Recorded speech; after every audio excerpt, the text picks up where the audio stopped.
په ایران کې د جګړې له پراخېدو سره داسې ښکاري چې د افغانستان په خاوره کې د یو پوځي اډې ارزښت یو ځل بیا د واشنګټن په امنیتي محاسباتو کې تر بل هر وخت زیات مهم شوی دی.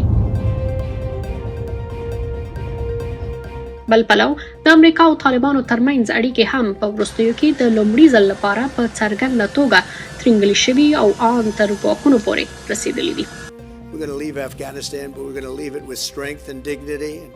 چې د امریکا پاتې شوي پوځي تجهیزات او ورسره دا تورونه چې ګواکې طالبان د امریکایي وګړو له نیولو څخه د فشار د وسیلې په توګه کار اخلي، هغه عوامل دي چې کولی شي د واشنګټن په سیاسي ادبیاتو کې د احتمالي پوځي اقدام د توجیه لپاره مطرح شي.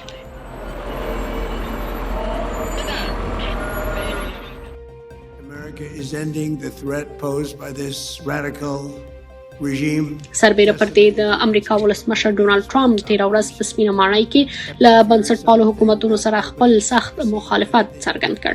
هغه خبرداری چې د ځینو شنونکو په باور د طالبانو لپاره یو جدي ګواښ بلل کېږي. په دې لړ کې د نړیوالو لوبغاړو غبرګون هم د پام وړ دی. Противостоящие талибам формирования روسیې د لومړي ځل لپاره په رسمي ډول اعلان کړی چې افغانستان ته د امریکا د احتمالي پوځي حضور مخالفه ده.